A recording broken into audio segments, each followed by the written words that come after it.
Welcome to part 5 of the Guide to Researching Civil War Graves.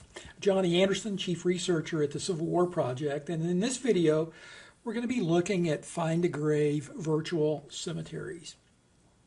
One of the reasons that it's a good idea to get a free account at Find a Grave is the ability to create virtual cemeteries. A virtual cemetery is no more than an overlay over the existing memorials that are in findagrave.com. In this case, this is a virtual cemetery of the Civil War veterans that are buried in Williamson County, Texas. 1,036 of them that are in 105 cemeteries. In this case, I've got all of the entries sorted by name. So if I'm looking for a particular name, I can look through this, or I can search through by cemetery in alphabetic order of the 105, from the Aki Cemetery to the Wilson Springs Cemetery. So one of the reasons that Find a Grave virtual cemeteries are a very useful tool is A, it's free. Second, it gives you the ability to organize your research results pretty much any way that you want to. You can organize virtual cemeteries by county, in this case, as I did, or you can do it by city, or you can do it by a single cemetery and only put in the virtual, put the veterans in that particular cemetery into a virtual cemetery. The other reason that it's a good idea to use virtual cemeteries is it's searchable.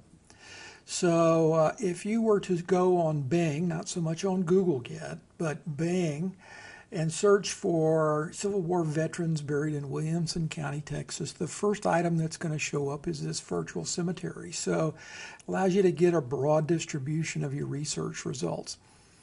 It's not bound by the constraints of a hard copy document. In the next part, we'll talk about building a hard copy document, but I can tell you from personal experience that as soon as you print a hard copy document and bind it, it is out of date. Or even if you're using PDFs and doing ebooks, it is out of date. And I'll give you an example. The last person that we went on the field trip and found the grave for was Philip Henry Adams. I just recently found Philip Henry Adams in a university research library that had a study of Civil War veterans in Texas. And I saw a muster roll that I had not seen before, and I found Philip Henry Adams that I did not have in my book. So all of the books that I had printed and bound were out of date.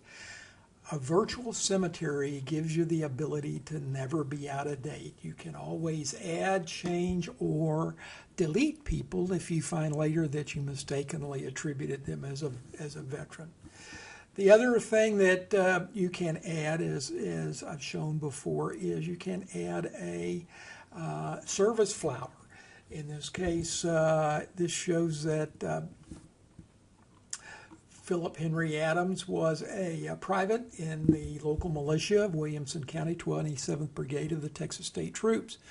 So it gives you the ability to put pretty much all of your research into one location, have it available to anybody that wants to look at it, and to make it distributable worldwide. So to create a virtual cemetery, it's very easy. If you've created your free account, you can log into that account. And if you go into your profile, now you see there is a section called Virtual Cemeteries. So if I want to add a virtual cemetery, I just click Add.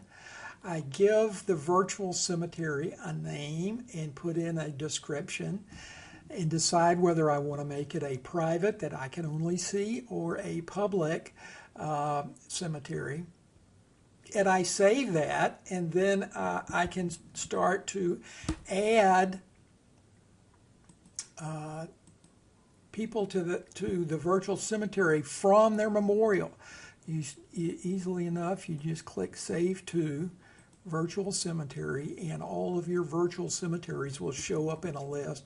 You pick which one you want to put them in or take out, and then you click Save, and they show up in your virtual cemetery. So it's easy, it's free, it provides flexibility in terms of never being out of date, and it gives you the ability to make it searchable and distributable globally. So this is just so much better than doing hard copy documentation, although a lot of people still like to do that.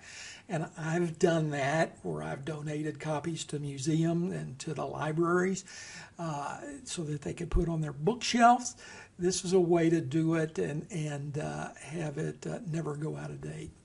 So if you like this, try it out. It's free. You can add and delete, organize any way that you want to. So if you like this, give it a try. I hope this is helpful. If you like it, give us a thumbs up. Subscribe to our channel. In the next part, we'll talk about building a hard copy book for your research results. And so this is Johnny Anderson, and we'll see you again next time.